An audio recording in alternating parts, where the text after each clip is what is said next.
Olá, boa tarde a todos. Bem-vindos a mais uma palestra do nosso primeiro Fórum Internacional de Acessibilização Biomob e Reação. Eu sou o Valmir de Souza, sou um senhor de 54 anos, branco, de barba, estou vestindo uma camisa cinza com uma frase, com a palavra projeto abraço e uma frase faça da diversão uma boa ação.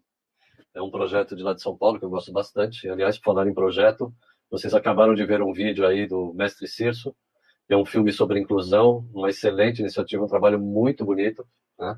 Que eu gostaria que a gente olhasse com carinho e tentasse apoiar. Eles estão com uma campanha de financiamento coletivo, né, na benfeitoria, e são iniciativas como essa que servem para dar luz para temas tão relevantes como o tema que a gente traz hoje, né? O filme trata da surdez e agora a gente vai falar sobre turismo acessível. A gente sabe que turismo move boa parte do nosso país, aliás, boa parte do mundo, né? E, obviamente, faz parte do processo de inclusão. Então, a inclusão se dá através de mobilidade e através de oportunidades. Oportunidade de estudar, oportunidade de trabalhar, de acesso à cultura, acesso ao turismo. E eu trouxe aqui, para mim, uma das pessoas mais especialistas do tema, as pessoas que mais conhecem o tema, uma pessoa que eu tenho um carinho enorme, em que eu já bati na porta dela desde o começo da ideia do Biomob. A Laura Martins já fazia um belo trabalho com cadeira voadora, que esse trabalho é feito até hoje, e eu tenho um imenso prazer de trazer ela aqui para esse papo com a gente. Bem-vinda, Laura, muito obrigado por aceitar nosso convite.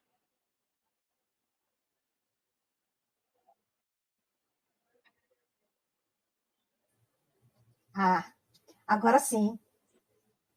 Tudo bem, Valmir? É um prazer estar aqui com vocês. Bom, vamos lá, Laura. Eu queria que primeiro que você se apresentasse, né? Eu falei muito pouco, mas eu queria que você falasse sobre você, sobre a sua história, sobre a sua formação, sua carreira e como é que você chegou aí ao Cadeira Voadora, que é uma excelente iniciativa. Eu vou fazer minha autodescrição, primeiro te agradecendo pelo convite, agradecendo pelas palavras carinhosas agora no início. Então, eu tenho a mesma... Eu levei um susto quando o Valmir disse que ele é um senhor de 54 anos. É muito engraçado ele se chamar de senhor. Eu tenho a mesma idade, mas não vou me chamar de senhora. Eu sou uma mulher de 54 anos, tenho pele branca, cabelos castanhos escuros com mechas louras. Eu estou usando uma blusa de renda cor-de-rosa, relógio cor-de-rosa, um colar com pedras roxas, brincos azuis, estou usando óculos, armação é vermelha, e atrás de mim tem uma estante com livros e tem uma porta aberta. Então, Valmir, eu vou falar um pouco de mim. Eu sou formada em letras pela Universidade Federal de Minas Gerais, tenho uma pós-graduação em revisão de textos, trabalhei durante mais de 30 anos na Assembleia Legislativa de Minas Gerais com redação e revisão de textos. E tive uma mielite transversa na infância. Por causa disso, eu uso uma cadeira de rodas hoje, por opção minha. Mas já usei muletas canadenses e órtese. É uma alegria muito grande estar aqui falando de turismo com vocês, turismo acessível, porque viajar realmente é uma das coisas que eu mais gosto de fazer na vida. E por achar que viajar é uma experiência extremamente enriquecedora para todas as pessoas, foi que eu criei o blog Cadeira Voadora em 2011. A princípio, apenas para compartilhar as minhas experiências de viagem. Porque, como na época ainda não tinha muitas informações, praticamente nenhuma informação a respeito de acessibilidade no turismo, e eu sempre gostei de viajar, eu achava um desperdício não compartilhar as minhas experiências, as respostas que eu ia encontrando. Eu achava que eu tinha que compartilhar isso com o maior número possível de pessoas. E foi por isso que eu criei o blog, para compartilhar essas experiências de viagem. E você conhece o blog desde essa época, né, Valmir? Provavelmente. Conheço sim, conheço desde essa época, desde que a gente concebeu o Biomob, eu mapeei as iniciativas. Naquele momento, eu achei 3 iniciativas, a sua, a do Eduardo Câmara, né, que também fazia um trabalho parecido de mapeamento, né? Sim. E o blog dele talvez seja o mais antigo. Eu acho que era o mais antigo mesmo, né? Você É, lembra como é que chamava, Laura, Mão o na blog? Roda, Mão na Mão na Roda. Roda. Era o Eduardo e três amigos dele. Legal. E o Rio para Cadeirantes também, né? Uma iniciativa que a gente conheceu Também, depois também. também. Uhum. Enfim, sempre vocês são os pioneiros, né? Sempre teve gente É, falando sobre o tema. Eu costumo dizer que vocês foram os inventores do TripAdvisor para pessoa com deficiência, né? pessoa com deficiência. E a gente se pautou no trabalho de vocês. Então, é legal saber que vocês estão nativos até hoje, que você tem esse carinho pelo tema. E eu acho que o Brasil tem muito a evoluir, mas o que eu quero é que você conte boas histórias aí. Primeiro, eu queria que você desse para mim, você falasse para mim o que é a definição de turismo acessível, já que quando a gente fala de turismo, a gente fala de algo mais abrangente, né? Como é que você Sim. define turismo acessível? O que é um turismo acessível para você? Então, para que a gente efetivamente tenha um turismo acessível, nós precisamos pensar em termos bem abrangentes, porque não basta que os pontos turísticos tenham acessibilidade, né, Valmir? Nós precisamos chegar até os locais que nós queremos visitar, sejam eles pontos turísticos ou não. Então, nós precisamos de uma cadeia com acessibilidade, desde o transporte, e aí a gente está falando de transporte aéreo, transporte rodoviário, transfer, que pode ser por táxi, metrô, etc., até a rede hoteleira, e, enfim, museus, restaurantes, tudo que cerca o local a ser visitado e tudo que tem a ver com a forma de chegar até esse local. Então, nós estamos falando de algo muito, muito abrangente. E quando a gente fala de acessibilidade, lembrando, para quem está assistindo a gente, ou vai assistir, vai ficar gravado, Valmir? Eu Vai até ficar no esqueci. YouTube. Vai ficar no Então, YouTube. ótimo. Que quando a gente fala de acessibilidade, nós estamos falando de segurança e estamos falando de autonomia. E é muito importante a gente se lembrar disso, porque muitas vezes nós temos, por exemplo, hotéis que se dizem acessíveis, mas no qual uma pessoa com deficiência, uma pessoa cega ou um cadeirante, por exemplo, não conseguem se servir sozinhos num restaurante, não conseguem entrar e sair na hora em que eles bem entendem, então não tem autonomia. A gente precisa lembrar que precisa ter autonomia e segurança. Legal. E a gente não pode esquecer também da questão atitudinal e comunicacional, né, Laura? Sim, verdade. Os sites precisam estar acessíveis, né, Boa para lembrança. quem é cego ou baixa visão, né? Eu acho que a questão atitudinal para os surdos e comunicacional para o surdo e Sim. atitudinal também de saber como lidar, eu acho que também é muito importante. Conta para gente, não sei se você já fez esse apanhado, não quero te deixar em saia justa, mas se você já fez um apanhado de quantos lugares o Cadeira Voadora já visitou. Desses lugares, quando a gente fala cadeira voadora, é Laura Martins, tá? Então, Laura é a cadeira voadora. Quantos lugares você já visitou? Qual foi a melhor experiência e qual foi a experiência mais frustrante? Conta pra gente um pouco de história, já que mineiro é bom de história. Mineiro é ótimo de história. Valmir, ultimamente eu tenho dito que o meu blog, Cadeira Voadora, de alguma forma ele deixou de ser exclusividade minha, sabe? Cadeira Voadora virou uma filosofia, um modo de encarar a vida e um modo de encarar particularmente as viagens. Eu costumo dizer para as pessoas que para o cadeira voadora, para quem é uma cadeira voadora, né? Então agora realmente várias pessoas começaram a usar cadeira voadora como adjetivo e eu achei muito legal isso, porque é uma forma de compartilhar esse ponto de vista, que é compreender a viagem como algo muito maior do que exclusivamente entretenimento e lazer. Viagem para o cadeira voadora é, de fato, a gente voltar mais rico porque teve contato com o diferente, se abriu para o diferente, cresceu a partir desse encontro com aquilo que é diferente, uma comida diferente, um lugar diferente, um modo de falar diferente, um modo de ver as coisas diferentes. Por que eu estou falando isso tudo? Porque como eu falo de viagem como uma experiência de crescimento e de enriquecimento, você sabe muito bem que tem muita gente que viaja e volta do mesmo jeito. Não modifica absolutamente nada. Chega num país estrangeiro, quer continuar comendo as mesmas comidas que tinha hábito no lugar onde vive, não se abre para poder aprender novas coisas. Essa não é a filosofia do cadeira voadora. Então, esse pressuposto é muito importante para as pessoas compreenderem o que eu vou falar agora. Eu não dou nenhuma importância para quantos lugares eu já visitei, nenhuma. E sugiro às pessoas que elas façam o mesmo, porque não tem importância o número. É muito mais importante que a gente vá da porta de casa até a banca de jornal e que esteja aberto nesse percurso, como se esse percurso fosse uma viagem a um país estrangeiro, porque toda vez que a gente sai de casa, a gente pode se enriquecer com o que a gente vai encontrar ou não. Então, mesmo que eu quisesse saber, eu acho que eu não iria saber para quantos lugares eu já fui. Porque, primeiro que eu viajo sempre que eu posso e desde que eu me entendo por gente. E como eu falei para você, e eu falo para as pessoas, é indiferente para mim se eu fui a Londres ou se eu fui a Itabira, que fica pertinho aqui de Belo Horizonte, ou na Serra do Cipó, que fica pertinho.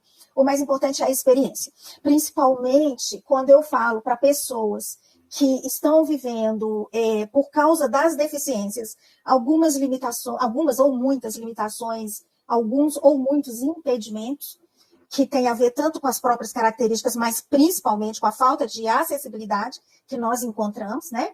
Então, essa experiência que a gente faz é muito enriquecedora.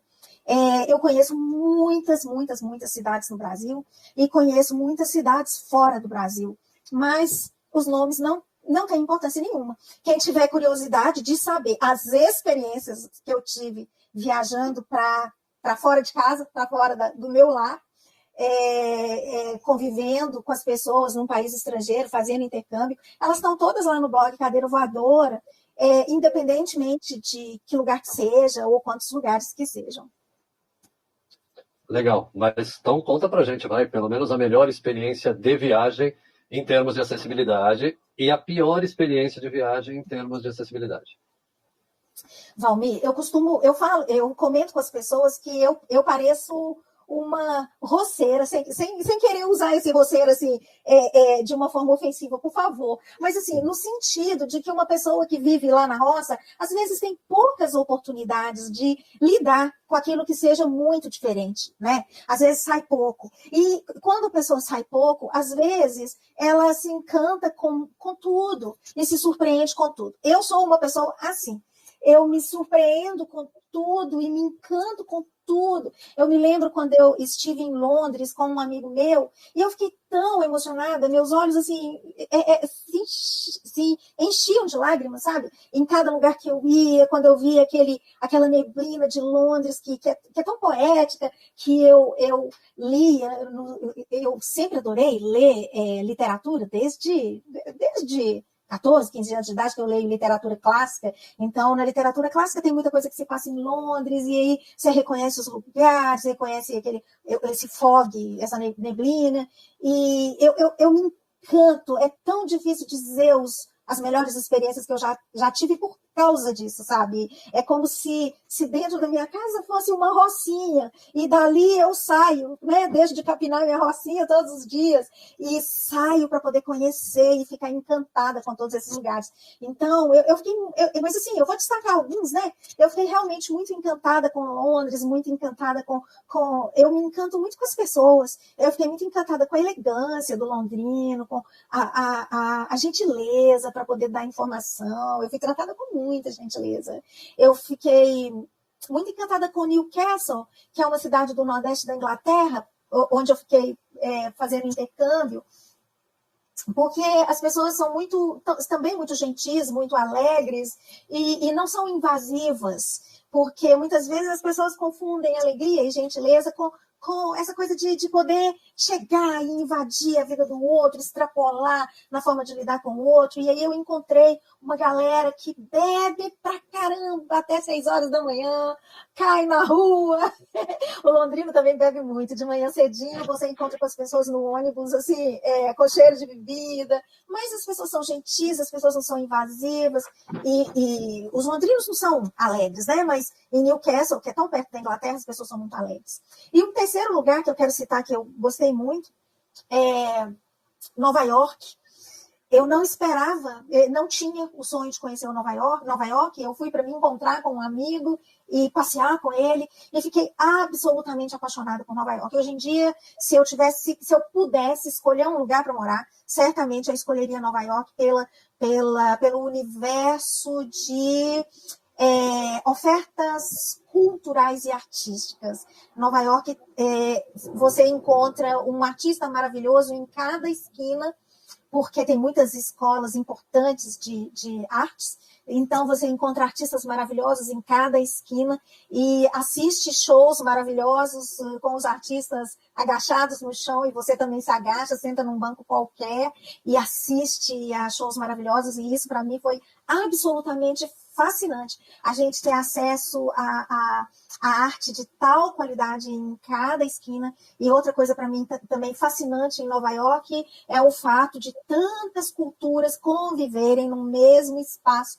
Uma vez eu li quantas etnias você encontra em Nova York, beira 300 etnias, eu já esqueci agora, mas é muita coisa. Então, em cada esquina você encontra com judeus ortodoxos, indianos, chineses, gente, brasileiros, até brasileiros e muitos brasileiros, e eu acho isso fascinante, a gente ter contato com tantas culturas diferentes num pedacinho, né? Eu chamo Nova York de um biscoitinho boiando nas águas, né? Porque é uma ilhazinha pequena, e você, poxa, ter contato com 300 etnias é um negócio muito chique. Ah, legal, bem legal. Esse lugar onde bebe bastante não é Belo Horizonte, não? Será que você não está confundindo? Em Belo Horizonte a gente bebe muita cerveja. Agora lá na Inglaterra o povo bebe muito o uísque mesmo. Ah, só mais chique, mas né? Em Belo Horizonte a gente bebe muito também. Cerveja e cachaça, né? Cachaça também, com certeza. Típica nossa, né? A Annelise, minha amigona, está mandando aqui que viajar pelo bairro, pelo mundo sozinha é libertador, enriquecedor e terapêutico. É verdade, né? E eu acho que também, se a gente for pensar no que a Anne está falando agora, muita gente agora está vivendo, está entendendo o que é se sentir segregado, né, Laura? O que é se sentir impossibilitado de sair por questões que são alheias à sua vontade, né? Então, eu acho que isso deveria servir, eu acho que para as pessoas compreenderem o como a gente deveria conceber os espaços públicos, pensando em todos, né, e não segregando ninguém, né? Eu costumo dizer que as pessoas não têm deficiência, quem tem deficiência são as cidades e as cabeças dos políticos, principalmente os de agora, né? E que somos diversos, né? A gente tem diversidade funcional. Você tem uma forma diferente de se locomover, eu uma maneira diferente de enxergar, quer dizer, nós dois, né, por causa do óculos, e por aí vai. Então são diversidades, né? Não são deficiências, né? Eu acho que o sistema ele é deficiente como um todo, né? Então acho que é importante a gente trazer sempre luz a esse tema, por isso que assim, eu espero que você continue mantendo o seu trabalho do blog, né? Para a gente continuar mapeando. Conte com o Biomob, com o que a gente puder contribuir, né? Puder ajudar, e continue compartilhando aí. Mas eu queria que você contasse mais alguma história aí. Eu quero uma história de acessibilidade. Conta uma de perrengue aí, vai, Laura. Você está sendo muito politicamente correta. Fala aí um lugar que você foi, que você tinha uma expectativa legal e que não foi. Vai. É verdade. Você perguntou, eu é que me esqueci. Valmir, eu tenho mesmo a tendência de me esquecer das coisas ruins que aconteceram por causa disso, né? Porque eu fico muito encantada com as coisas e como a sua amiga falou, e é extremamente terapêutico. Viajar é terapêutico, realmente é terapêutico. Mas, claro, acontecem perrengues, e aconteceu uma situação uma vez muito frustrante para mim. Eu fiquei muito frustrada. Tem alguns anos isso. Eu estava em Gramado. Fui a Gramado pela segunda vez, gosto muito de Gramado.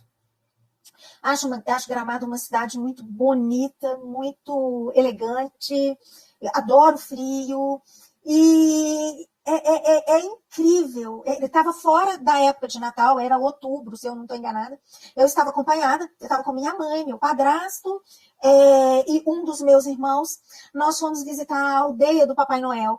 E nunca tinha me passado pela cabeça que a aldeia do Papai Noel não tivesse nenhuma acessibilidade, porque Gramado é, por excelência, a cidade do Natal Luz, né? Quando a gente fala de Natal Luz, a gente lembra imediatamente de Gramado. Como ia passar pela minha cabeça que a aldeia do Papai Noel em Gramado não tivesse acessibilidade nenhuma? E quando eu falo nenhuma, É nenhuma mesmo, porque não tinha nem mesmo acessibilidade atitudinal. Então, nós chegamos e tinha uma roleta, eu perguntei para a moça que estava na bilheteria e na roleta ao mesmo tempo, como eu faço para entrar? Como que cadeirante faz para entrar?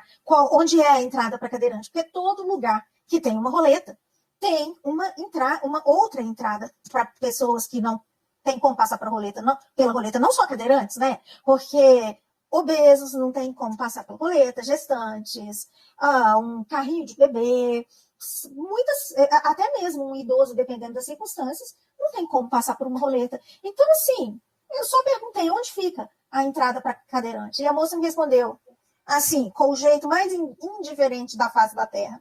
O que me mata não é nem a falta de acessibilidade física, é a falta da acessibilidade atitudinal, a falta de condições de uma pessoa que está numa bilheteria, atendendo o público, não ter condições de conversar com uma pessoa. Então, a moça simplesmente me falou, não tem.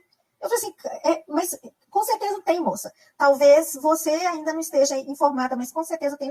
Não tem. Aí eu falei assim, ironicamente, então, como que eu vou fazer? Pular por cima da roleta? Ela falou assim, pular por cima da roleta. Eu levei um susto. Eu falei assim, você tá falando sério ou você tá brincando? Aí a moça disse, não, tô falando sério. Mas eu perguntei, como entram os pais com carrinho de bebê? Porque aqui é o dedo do Papai Noel, o tanto de criança que vem aqui, como entram os pais com carrinho de bebê? Pula a roleta. Assim, pula a roleta. Pula a roleta. Você não posso acreditar numa coisa dessa. Aí eu pedi para chamar o gerente. Era uma mulher. E eu fui conversar com essa mulher e ela falou assim, não. Realmente aqui não tem, ao lado da roleta não tem, mas existe um portão ao lado onde entram os automóveis que vêm fazer manutenção no aldeia do Papai Noel, e cadeirantes e outras pessoas que não têm condições de passar a roleta entram por esse portão. Era um portão muito amplo, era um portão de garagem. Entram por esse portão. Eu fiquei aterrorizada. Eu falei com a gerente, eu falei assim, isso que aconteceu comigo é muito grave. É grave, primeiro, vocês não terem a acessibilidade, mas, principalmente, é muito grave uma pessoa que está atendendo o público ter conversado comigo dessa forma. Ela podia até não ter a informação, mas ela jamais podia ter conversado comigo dessa forma, dizendo para mim que eu tinha que pular a roleta. O mínimo que ela tinha que fazer é dizer que iria buscar uma solução. E ela própria chamar a gerente e oferecer a solução, porque eu costumo falar para as pessoas no meu blog, nas palestras, a falta de acessibilidade não é problema meu que tem uma deficiência. A falta de acessibilidade é um problema do local. É uma obrigação do local me oferecer acessibilidade. Então, eu não tenho nada que me sentir constrangida, é o outro que tem que se sentir constrangido. Então, hoje em dia, quando eu chego em algum local que tinha que ter acessibilidade e não tem, eu sempre pergunto para quem me recebe, o que você vai fazer diante dessa circunstância constrangedora para você? Você devia estar envergonhada e não está. Eu quero entrar, eu quero fazer minha consulta médica, eu quero isso, eu quero aquilo. Como você vai fazer para poder resolver essa situação? Então, assim, isso talvez seja a situação mais triste que eu já passei, nesse sentido que eu estou te falando, sabe, Valmir? Da falta de preparo para atender uma pessoa, não uma pessoa com deficiência, um ser humano, sabe? Porque até me lembrei agora de uma outra situação, quando eu falei dessa questão da falta de preparo, né? E isso é problema tanto da pessoa, indivíduo, que me recebeu, quanto da gerência, do departamento de recursos humanos, sei lá, que colocou uma pessoa tão despreparada para atender ao público. Talvez essa pessoa pudesse trabalhar num outro local, mas não num local que ela tivesse contato com o público, não é verdade? Você fez uma colocação interessante, né? A gente teve uma polêmica agora, bem pouco tempo atrás, que foi a polêmica do assassinato dentro de uma loja do Carrefour.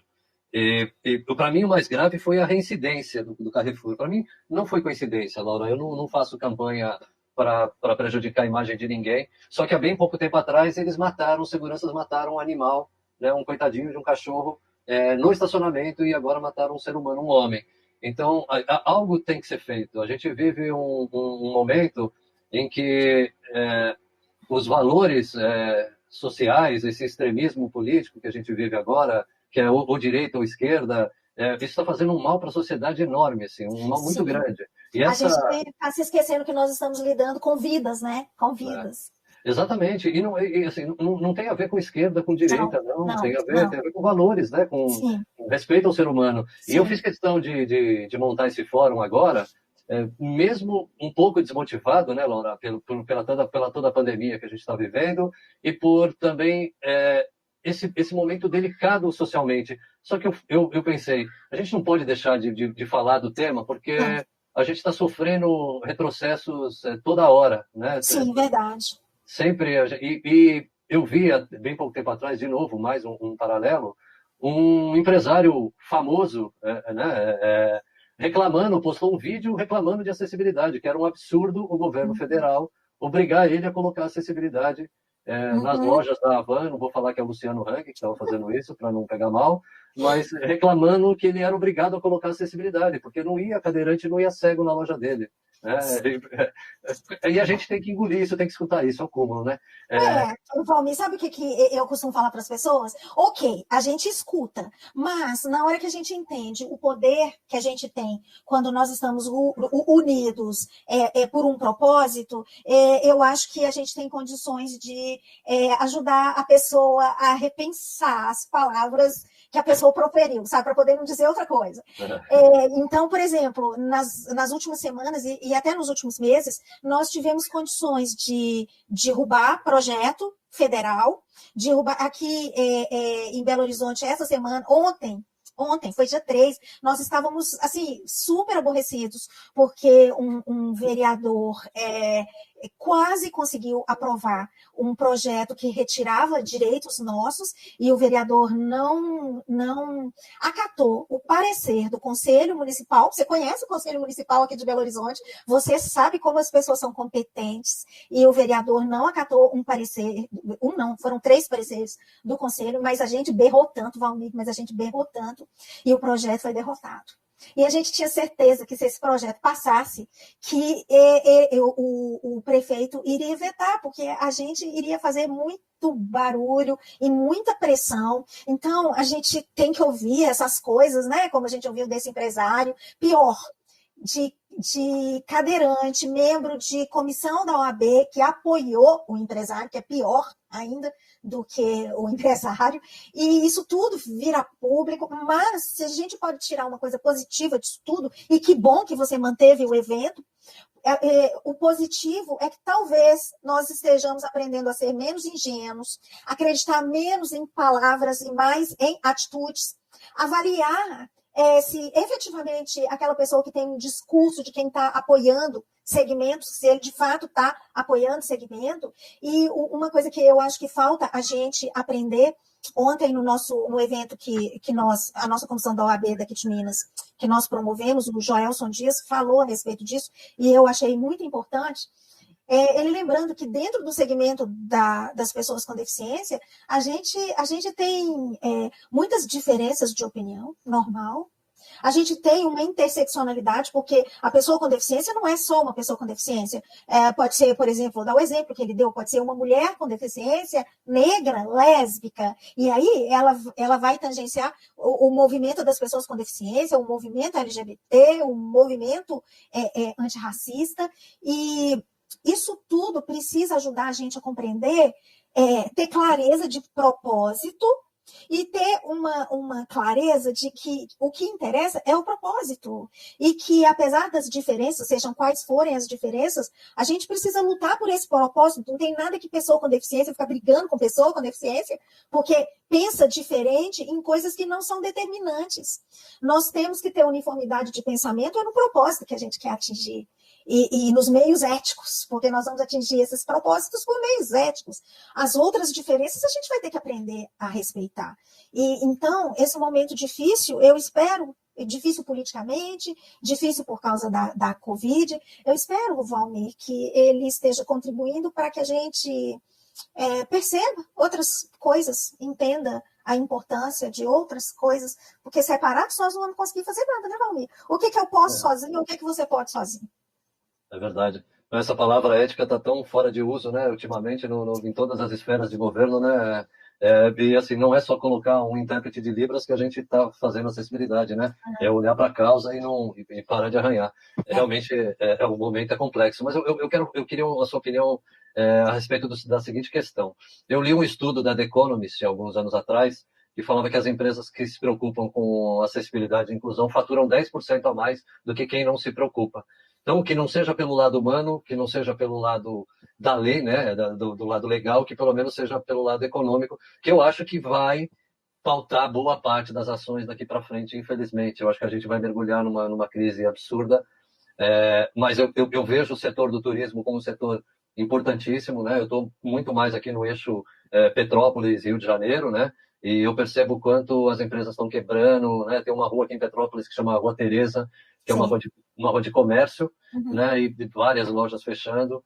Então, eu queria a sua opinião com relação a isso. Eu queria que você falasse também qual é a sua percepção. Não sei se você tem saído muito de casa, mas o mineiro, ele é festeiro, né? A gente percebe que há em Belo Horizonte, no Mercadão, essas regiões aí, está sempre com bar cheio, e o quão isso mexeu e qual é a sua percepção nesse momento aí e que tipo de recado que você tem para dar para a gente com relação a essas questões de acessibilidade e inclusão, já que você é uma pessoa tão engajada, viu, Laura? Eu acho muito legal o seu engajamento.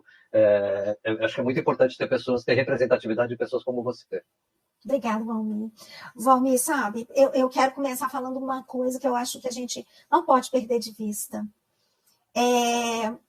Nós temos capacidade de nos recuperar de qualquer coisa. Talvez o fato da gente, nós seres humanos, estarmos tão afastados da natureza, tenha feito a gente se esquecer da capacidade de recuperação que a natureza tem. Então, a gente tem uma ferida, a ferida cicatriza, né? Se a gente não estiver doente, a gente não precisa fazer nada. Eu mesma estou com uma ferida aqui cicatrizando sozinha. Então, nós vamos, essa ferida vai cicatrizar. É claro que são muitas perdas, a gente está tendo perda econômica, mas eu sou muito otimista, porque eu tenho visto aqui em Belo Horizonte esse movimento de recuperação desde o início. Muitos bares fecharam, muitos restaurantes fecharam, outros estão abrindo, Valmir, outros estão reformando, muita gente começando um negócio. Gente, que bacana isso do ser humano, né? Essa capacidade que o ser humano tem de se reinventar. Porque, no final das contas, quando eu falo da gente ter uma capacidade incrível de se recuperar, eu estou falando da gente se reinventar, porque não vai ser como era antes, claro que não. Pode até ser que a gente nem melhore, ok. Ninguém melhora mesmo assim de um dia para o outro, nem com um trauma desse, porque realmente a Covid, ela representa um trauma. Eu acho que todos nós estamos traumatizados, vamos demorar para nos recuperar desse trauma, vamos ter medo durante muito tempo, mas a gente tem uma capacidade muito grande de se reinventar e a gente precisa confiar nisso, sabe? Eu confio, eu realmente confio que a gente vai se reinventar, que a Rua Teresa vai se reinventar. Aqui em Belo Horizonte, por exemplo, o mercado, você citou o mercado. Claro, a gente não vai fazer festa virtual igual a gente faz festa presencial, mas o mercado se reinventou quanto pôde. Uma grande parte das lojinhas estão fazendo entrega domiciliar, etc, etc. A gente realmente tem essa capacidade de se reinventar, né? E eu conto com ela, eu acredito nela. Que mais mesmo, Valmir, que você perguntou? Eu esqueci. Não, tem problema. Eu queria que você deixasse só uma mensagem, a gente já está caminhando para o final. Mais uma vez te agradecer, sempre muito simpática, muito enriquecedor falar com você. Mas eu queria só que você deixasse as suas considerações finais aí e agradecer por você ter participado e ter aceitado o nosso convite. Eu que agradeço, Almir. E olha, que bom realmente que você não desistiu do evento, porque se as coisas estão tão difíceis... Eu lembrei agora de um versinho do Mário Quintana, né? Se as estrelas estão distantes, não é motivo para não querê-las. Que triste seria o mundo se não fosse a mágica presença das estrelas, né? Então, o simples fato da gente estar aqui conversando já é uma razão para gente, já é uma forma da gente se fortalecer, para a gente continuar na luta, porque as estratégias de quem quer ver o circo pegando fogo e quem não quer que as coisas fiquem bem, uma das principais estratégias é não esmorecer nunca, né? É um povo que está sempre de pé, infernizando a vida da gente. Nós também temos que ficar, nos fortalecer, para que a gente também possa infernizar a vida deles e possa atingir os nossos propósitos. A mensagem que eu quero deixar é que nós, pessoas com deficiência, e todas as pessoas que se afinizam com essa causa, que estão fortalecendo essa causa, que a gente nunca desista. E que a gente se lembre sempre de se dar as mãos para que a gente se fortaleça e que para que a gente possa seguir de mãos dadas. Porque, de fato, Valmir, você lembrou uma coisa muito importante, estou lembrando agora que você falou, do artigo que você leu na The Economist. Eu acredito que a questão da inclusão e da acessibilidade vai agregar valor para as empresas, tal como aconteceu com a questão ambiental na última década. Agora vai ser a questão da inclusão e da acessibilidade. Eu participei de alguns eventos esse ano, ou fui convidada, às vezes não pude participar, em empresas que estão fazendo questão absoluta de ter o quadro de colaboradores o mais diverso possível, seja lá qual for o objetivo, se for objetivo econômico, se for humano. O que interessa é abrir as portas para a diversidade, porque depois ninguém para mais esse processo, né, Valmir? Depois que essa porta se abrir e que a gente se firmar, ninguém mais para esse processo. Então, muitas empresas esse ano, que no ano passado ainda não estavam engajadas, agora estão. Empresas tendo coragem de tomar atitudes como Luísa Trajano tomou com relação à questão de abrir vagas para a comunidade de pessoas pretas, né? E muita gente gritou contra e não adiantou nada, porque eu acho que esse é um movimento sem volta. Realmente, a empresa que der atenção, investir na inclusão daqui para adiante, ela vai... como é que eu diria? Essa empresa vai ter a atenção das pessoas, as pessoas vão aprender a boicotar produtos de empresas que não são inclusivas, tal qual aconteceu com a questão ambiental. Eu aposto nisso e acho que a gente precisa fortalecer essas empresas para que esse processo prossiga. E vamos juntos. Legal, que bom. Muito boa Muito lição, obrigada, muito bem lembrado. Muito obrigado mesmo. Até uma próxima oportunidade, viu, Lara? Gratidão, viu? Obrigado. Obrigada.